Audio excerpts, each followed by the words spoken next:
남전도의 귀한 성도님들, 진짜 여호수아 같죠? 일당백, 일당백. 각 남전도회를 대표해서 나오신 것 같아요. 우리 따뜻한 격려의 박수로 함께 하겠습니다. 귀한 찬양 감사합니다. 우리 좌우 앞뒤 옆에 있는 분들과 인사 나눌까요? 반갑습니다. 환영합니다. 축복합니다. 잘 오셨습니다.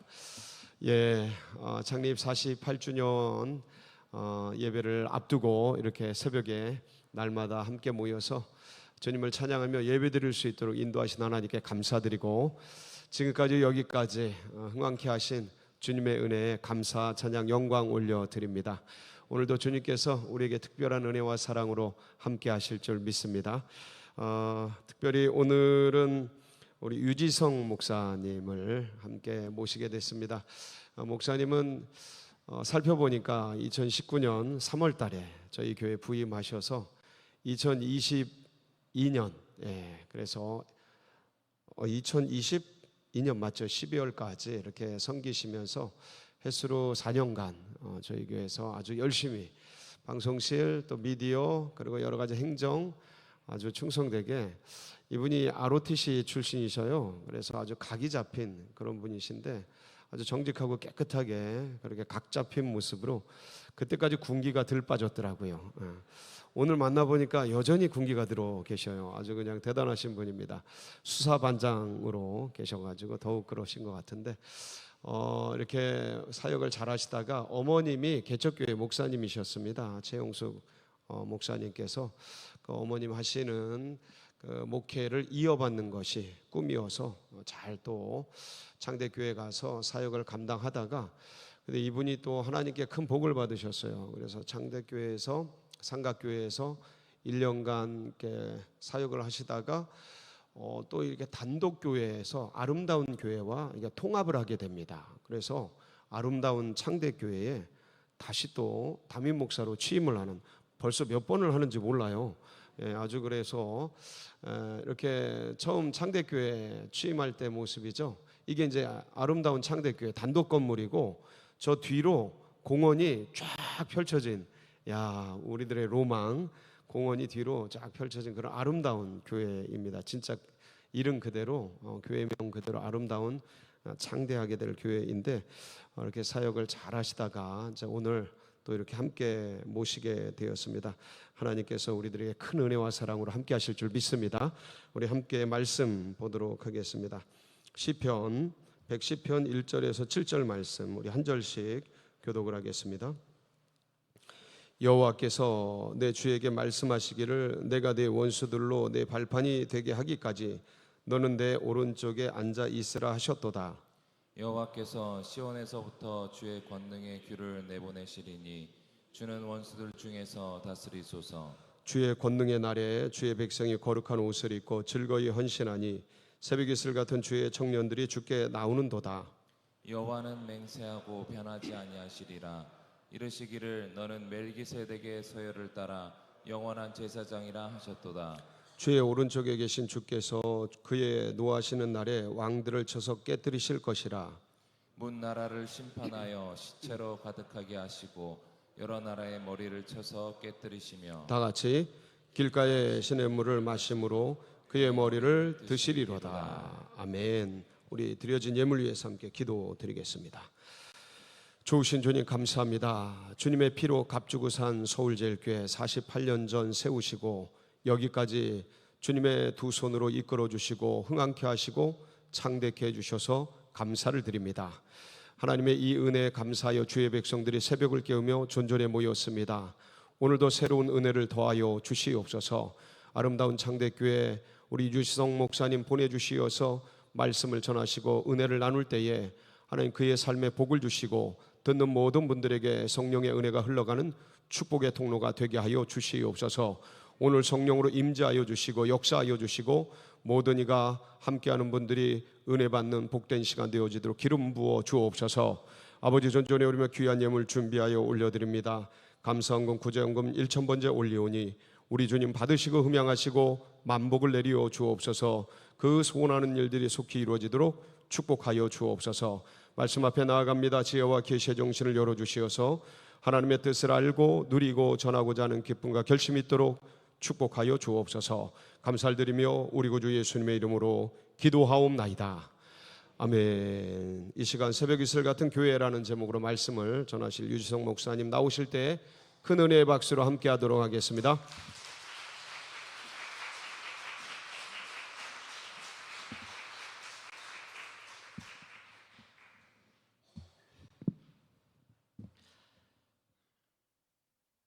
네, 이 자리에 다시 서게 되니까 너무 감사하고 또 떨리고 두려운 마음이 너무나도 큽니다. 오랜만에 우리 성도님들 얼굴 뵙고 인사드릴 수 있어서 너무나도 반갑고 감사드립니다. 오늘은 시편 110편 1절부터 7절까지 말씀으로 새벽 이슬과 같은 교회라는 제목으로 함께 말씀을 나누고자 합니다. 이번 창립기념주일을 맞이하여서 추억이라는 주제로 함께 은혜를 나누고 또한 주일을 맞이하고 계신 줄 알고 있습니다. 근데 제가 추억에 대해서 곰곰이 생각해 봤어요. 근데 추억은 서로 다를 수 있는 것 같습니다. 무엇이냐? 나에게 있어서는 아름다운 추억이지만 상대방에게 있어서는 아닐 수도 있다라는 생각을 했습니다. 왜냐하면 나와 상대방이 가지고 있는 추억이 서로 다르다면 어떤 상황이 발생하게 되냐면 굉장히 민망한 상황이 발생하게 됩니다. 나는 상대방을 너무 사랑하고 반갑고 막 친밀하게 돼 있는데 오랜만에 만났으면서 너무 반갑게 친구야 이렇게 갔는데 상대방은 나를 보면서 누구세요? 이러면은 굉장히 민망한 상황이 발생하게 되죠. 저에게 있어서 서울제일교회는요 전담 사역자로 섬겼던 유일한 교회였습니다. 저에게 있어서는 굉장히 귀하고 복된 교회이자 정말로 추억이 가득한 곳이었습니다. 그런데 제가 그 생각을 했습니다. 서울제일교회에 있어서도 나라는 사람이 과연 좋은 추억이 있는 사람이었을까? 제가 생각할 때 저는요 서울제일교회를 거쳐간 수많은 사역자 중에 한 사람이었다라고 생각을 하게 됩니다. 그렇게 오래 사역한 것도 아니었고 또 미디어 사역을 하다 보니까 그렇게 눈에 띄는 사역을 한 것도 아니었는데 이런 귀한 자리에 부름을 받을 수 있다는 것이 저는 참 은혜이며 감사한 마음이었습니다. 저는 서울제일교회에 수많은 추억을 가지고 있다라고 말씀을 드렸죠. 그 중에서도 이 서울제일교회의 새벽 강단은 정말로 은혜가 가득한 곳이었습니다. 제가 이 자리에 서서 우리 함께 예배에 나온 성도님들을 바라보기만 해도 기쁨과 은혜가 충만한 곳이었습니다. 물론 금요 예배라든지 수요 예배라든지 주중에 저녁 예배 때 이 강단에 섰을 때도 우리 성도님들을 바라보면 참 기쁨과 감사가 넘쳤지만 뭔가 그 저녁 시간 때는 어떤 느낌이었냐? 삶의 고단함 가운데 직장 생활의 어려움 가운데 이 찌들어서 나오신 그 표정들이 담겨져 있는 것을 볼 수 있었습니다. 그런데 이 새벽에는 정말로 하나님의 말씀을 소망하며 하나님과의 친밀한 교제를 바라보시며 그 기쁨이 넘치시는 그 표정이 이 단위에 서서 바라보기만 해도 너무나도 은혜로운 시간들이었습니다. 제가 그걸 묵상하고 기억하면서 이 마음이 들었습니다. 그래서 우리 주님께서도 이 새벽 제단을 쌓으셨구나. 정말 새벽마다 하나님 앞으로 나아가서 모든 것들을 내어놓고 기도하셨구나. 온전히 하나님과 깊은 교제를 누리며 또 하루를 살아갈 힘을 얻으셨구나라는 마음이 들었습니다.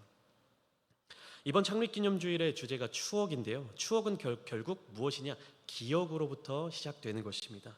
좋은 기억, 또 깊은 기억은 그리고 내가 경험한 그 사랑의 기억은 무엇으로부터 시작되냐? 나를 향한 애정과 깊은 관심이 느껴질 때 그 추억이 생성되기 마련입니다. 사랑과 관심이 없다면 추억은 추억이로되 그 앞에 한 가지 수식어가 붙을 수밖에 없어요. 무엇입니까? 안 좋은 추억. 사랑과 관심과 애정이 있을 때 정말로 진정한 추억으로 남을 수 있는 것입니다. 예수 그리스도께서는요 나라는 한 사람을 바라보셨습니다. 나라고 하는 한 영혼의 구원을 위하여 이 땅에 오셨습니다. 그러니까 나 한 사람을 위해서 십자가를 지셨던 것이죠. 주님께 있어서 나라는 한 사람은 정말로 추억에, 사랑에, 애정에 가득한 한 존재였던 것입니다. 제가 우리 최봉수 목사님과 함께 사역을 하면서 또 함께 부교육자로 섬기면서 최봉수 목사님이 정말로 예수님 같은 사람이다라는 마음이 들었습니다. 여러분 여기서 조시면 안 됩니다. 졸면서 제 얘기 잘못 들으시면요 굉장히 큰 오해가 생길 수 있습니다. 어떤 부분에서 이 목사님 굉장히 이단 논쟁에 붙을 수 있기 때문에 제가 어떤 부분에서 예수님과 같았다라고 설명을 드리는 것을 잘 들으셔야 됩니다. 목사님과 함께한 수많은 부교역자들이 있으셨을 것입니다. 지금도 섬겨주시는 귀한 사역자분들이 계신 줄로 알고 있습니다. 그런데 저라고 하는 이 개인의 입장에서 볼 때 우리 목사님께서는요, 정말로 그 마음을 다해서 나라고 하는 한 사람을, 한 존재를 굉장히 귀하게 대해 주셨습니다.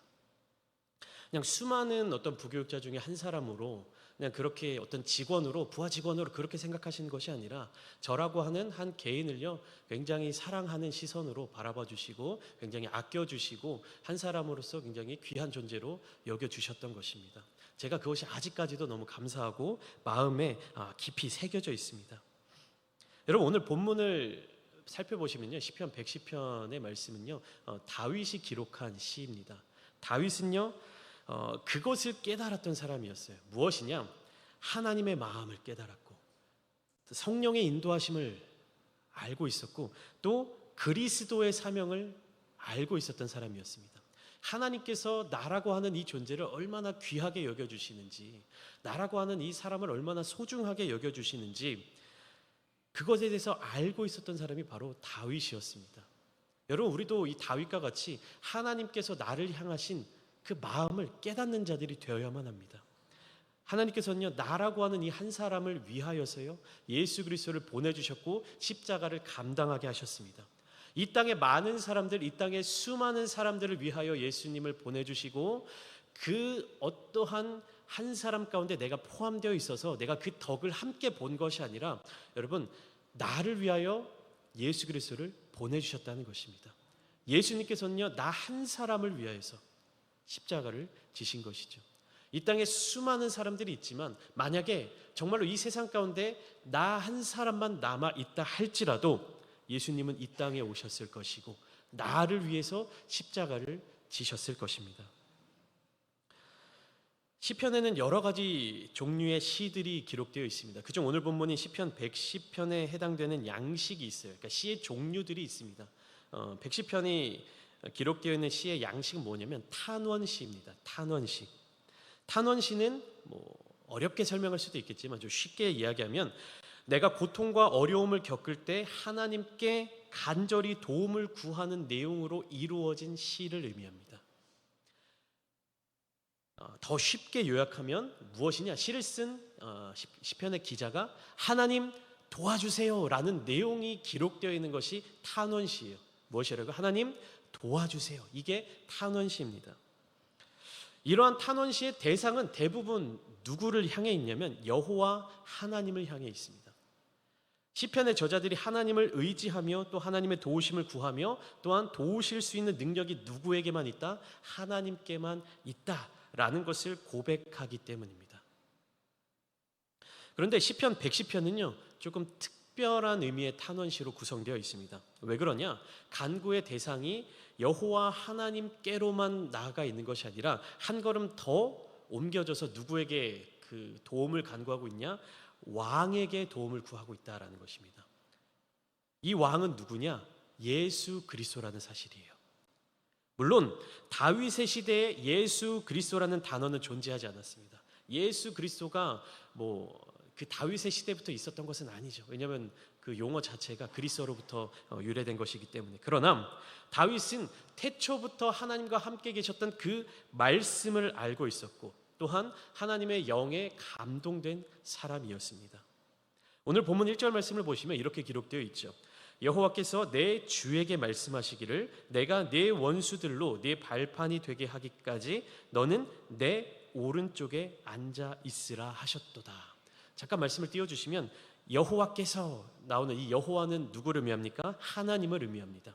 그러면 바로 그 이어지는 내 주에게 말씀하시기를, 내 주는 누굽니까? 하나님 우편에 앉아 계신 분, 예수님을 의미합니다. 성자 하나님을 의미하는 것이죠. 이 말씀을 마가복음에 와서는요, 예수님께서 또 이렇게 이야기하시죠. 마가복음 12장 35절부터 37절 말씀에 바리새인들을 향해서 이렇게 말씀하십니다. 예수께서 성전에서 가르치실새 대답하여 이르시되 어찌하여 서기관들이 그리스도를 다윗의 자손이라 하느냐? 다윗이 성령에 감동되어 친히 말하되 주께서 내 주께 이르시되 내가 네 원수를 내 발 아래에 둘 때까지 내 우편에 앉았으라 하셨도다 하였느니라. 다윗이 그리스도를 주라 하였은즉 어찌 그의 자손이 되겠느냐 하시니 많은 사람들이 즐겁게 듣더라. 그러니까 다윗의 자손으로서 그리스도가 존재하는 것이 아니라 무엇입니까? 그리스도가 다윗의 왕이 되셨다. 다윗은 이미 그것을 알고 있었고 입술로 고백했고 하나님을 향한 찬양으로 나타내 표현했던 것입니다. 다윗은 선지자였습니다. 그것을 우리가 어떻게 알 수 있느냐? 사도행전에 나타난 베드로의 설교를 통해서 알 수 있습니다. 사도행전 2장 30절과 31절 말씀을 이어서 보시면 그는 선지자라, 이것을 다윗을 의미하는 것이에요. 그는 선지자라, 하나님이 이미 맹세하사 그 자손 중에서 한 사람을 그 위에 앉게 하리라 하심을 알고 미리 본고로 그리스도의 부활을 말하되 그가 음부에 버림이 되지 않고 그의 육신이 썩음을 당하지 아니하시리라 하더니. 그러니까 사도들은 알고 있었어요. 다윗은 단순한 왕이 아니었다. 권력을 쥔 사람이 아니었다. 그는 하나님의 선지자였다. 선지자는 무엇입니까? 하나님의 뜻을 깨달아 아는 사람, 그리고 하나님의 그 뜻대로 행하는 사람, 그 뜻을 전하는 사람이 바로 선지자입니다. 이 다윗이 오늘 시편의 말씀을 통해서 고백하고 있는 모습을 보면 무엇을 이야기하고 있냐? 이 왕에게는요, 이 왕에게 적이 많이 있다라고 고백하고 있어요. 이 왕은요, 다윗을 이야기하는 것이 아니죠. 예수 그리스도를 이야기하는 것입니다. 또한 다윗 그 자신도 평생의 삶을 수많은 원수들의 핍박 속에서 살아가고 있었다라는 사실을 우리가 알 수 있죠. 다윗이 의지하는 그 왕의 원수들은 오늘 본문 말씀 전체에 걸쳐서 다양하게 등장하고 있는데 간략하게만 말씀드리면 1절에 내 원수들이라는 표현으로 나타나고 있고요. 2절에 주의 원수들, 그리고 5절 말씀에 왕들, 6절 말씀에 여러 나라의 머리, 이렇게 왕의 원수들에 대해서 다윗은 기록하고 있습니다. 그러나 많은 원수들이 있음에도 불구하고 왕은 결국 승리하신다. 왕은 결국 승리하신다라는 이 믿음이 다윗에게 있었다라는 것입니다. 그리고 그렇게 많은 원수들을 승리하신, 원수들에게부터 승리하신 그 왕께서 나를 도우사 나도 승리할 수 있다라는 고백이 이 다윗의 시편에 담겨져 있는 것입니다. 그러니까 다윗은 찬양할 수 있는 것이요, 수많은 원수들이 자신을 누를 때에도, 수많은 원수들이 자신을 괴롭게 한다 할지라도 다윗은 하나님께 나아가 찬양할 수 있었던 것입니다. 무엇 때문에요? 이 왕의 승리를 확신하고 있기 때문에. 이런 수많은 왕을 대적하는 원수들이 있음에도 불구하고 다윗은 어떻게 이 왕에 대한 믿음을 저버리지 않고 있느냐?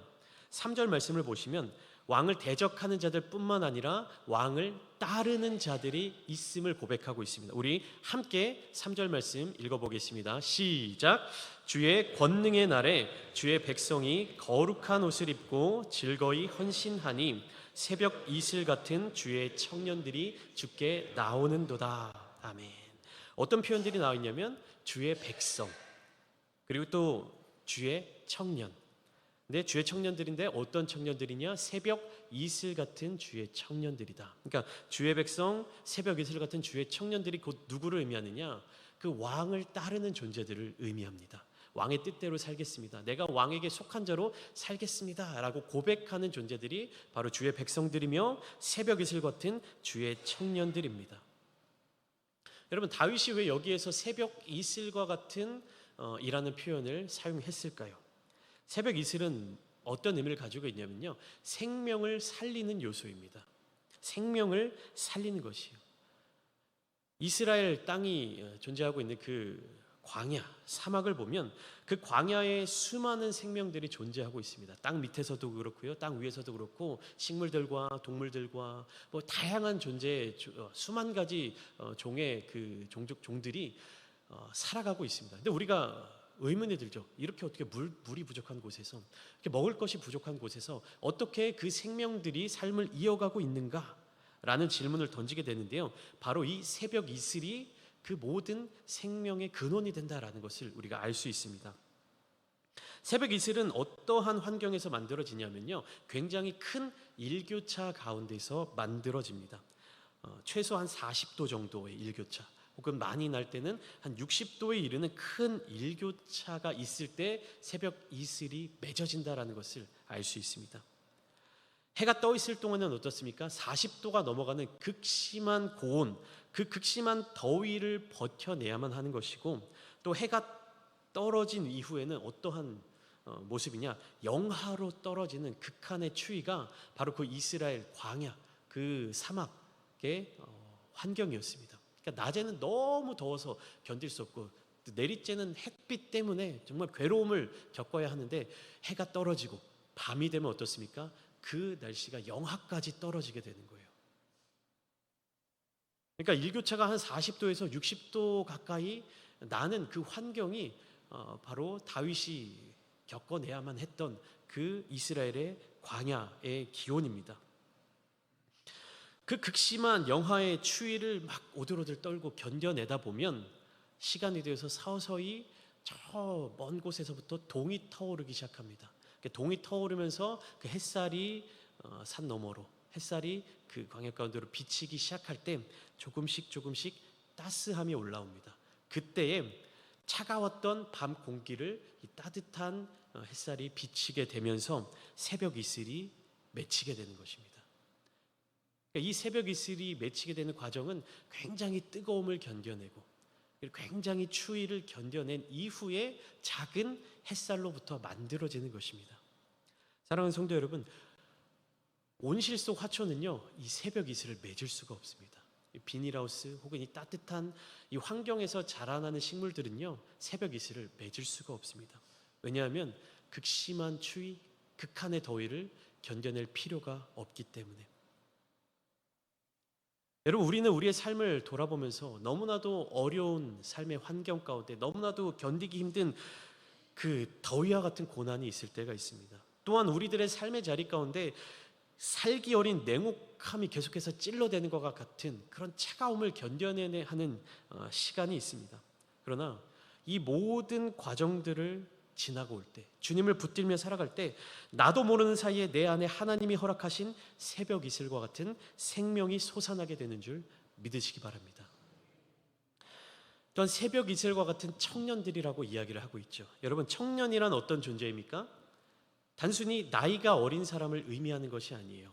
우리나라의 어떤 법적인 나이대의 청년으로 의미하면요, 한 35살까지의 나이를 가진 사람이라고 이야기를 하더라고요. 저도 청년의 시기가 이제 지나버렸습니다. 그런데 성경 속에서 말하는 청년은 무엇을 의미하냐면 생명이 있는 존재, 그리고 생산성이 있는 존재를 의미하는 것이에요. 그게 청년입니다. 여러분, 우리의 마음 가운데, 우리의 삶의 자리 가운데 하나님께서 생명을 불어넣어 주신 줄 믿습니다. 여러분들의 삶의 자리 가운데 하나님의 생명이 가득 넘치고 계신 줄 믿습니다. 아멘. 여기 계신 여러분들이 그럼 뭡니까? 서울제일교회의 청년부예요. 여러분들이 청년부입니다. 우리 유치원 원장님 청년부 부장이십니다. 네. 여러분들이 청년이에요. 왜 그렇습니까? 여러분들에게 생명력이 있기 때문에, 예수 그리스도의 생명이 여러분들의 마음 가운데 살아 역사하시기 때문에, 여러분들의 마음 가운데 있는 이 생명을 통하여서 하나님께서 일하시기 때문에, 여러분, 서울제일교회 새벽 이슬과 같은 교회인 줄 믿으시기 바랍니다. 생명력이 넘쳐 흐르는 교회입니다. 또 그 생명을 나누고 전하고 증거하는 일에 헌신하는 교회인 줄 믿습니다. 평생의 표어가 있지 않습니까? 한 영혼을 제자 삼고 다음 세대를 세우며 지역과 열방을 치유하는 서울제일교회. 무엇으로 제자를 삼으십니까? 예수님의 십자가의 은혜로. 어떻게 다음 세대를 세우실 것입니까? 예수의 생명력으로. 이 지역과 열방을 무엇으로 치유하시겠습니까? 주님의 그 능력으로 치유하시는 거룩한 교회가 되기를 소망합니다. 나는 연약할지라도 내 안에 역사하시는 주님의 능력이 나를 이루십니다. 나는 부족할지라도 내 안에 역사하시는 하나님께서 나를 채워주시는 줄 믿습니다. 여러분들의 삶의 자리가 지금 뜨거운 사막과도 같은 그런 어려움, 고난, 더위에 처해져 있으십니까? 또한 여러분들의 삶의 자리 가운데 내곡한 추위가 가득하고 있는 걸로 느끼고 계십니까? 감사하십시오. 여러분들의 삶의 자리 가운데 하나님께서 새벽 이슬을 맺고 계십니다. 생명과 같은 새벽 이슬이 여러분들의 삶의 자리 가운데 충만하게 거하게 되는 줄 믿습니다. 그러한 능력을 가지고 오늘의 한날의 삶, 또 이 땅에서의 거룩한 삶을 살아내시는 서울제일교회 모든 성도님들 되시기를 주님의 이름으로 축복합니다. 기도하겠습니다. 하나님, 새벽 이슬과 같은 거룩한 교회를 이곳 가운데 세워주시고 48년의 시간 가운데 주님의 사랑과 은혜로서 함께하여 주심을 감사를 드립니다. 우리들의 삶의 자리 가운데 연약함이 있습니다. 고통이 있습니다. 고난이 있습니다. 그럼에도 불구하고 주님을 의뢰하며 주님을 믿으며 확신을 가지고 나아갈 수 있는 것은 주님께서 우리 가운데 심어주신 놀라운 생명이 우리에게 있음을 믿기 때문입니다. 하나님, 새벽 이슬과 같은 서울제일교회가 되게 하여 주시어서 생명력이 넘쳐나게 하여 주시고 그 생명으로 영혼을 살리는 교회가 되게 하여 주시며 하나님의 뜻에 합당한 거룩한 교회가 되게 하여 주시어서 정말 마지막 세대 하나님께서 기뻐하시는 교회, 하나님께 귀하게 쓰임받는 교회가 되게 하여 주시옵소서. 세워주신 귀한 최봉수 담임 목사님 위하여서 더욱더 기도하는 교회 되게 하여 주시고 목사님을 통하여서 주시는 귀한 사명을 감당하는 거룩한 교회 되게 하여 주시어서 하나님의 나라를 이루어가는, 정말로 사도행전 29장을 써 내려가는 거룩한 교회가 되게 하여 주시옵소서. 모든 영광 주님께 올려드리며 귀하신 예수님의 이름으로 기도드립니다. 아멘. 아멘.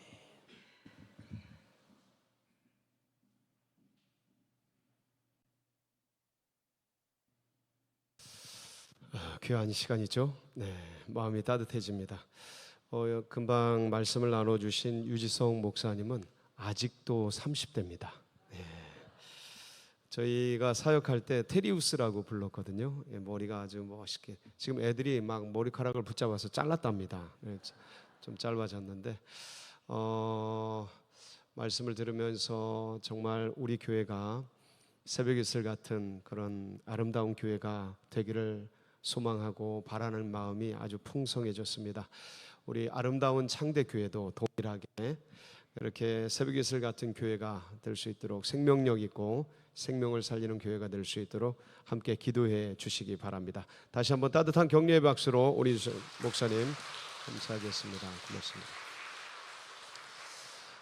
이 시간 같이 합심해서 기도할 때에 하나님, 우리 유지성 목사님 정말 귀하게 세워주셔서 제가 감동받았던 것은 어머님이 개척한 교회를 자신이 물려받기를 소망하고 꿈꿨던, 10년 동안 오랫동안 꿈꿨던 그리고 그런 것을 이어받아서 사명으로 알고 섬기시는 그런 모습이 참 귀했습니다.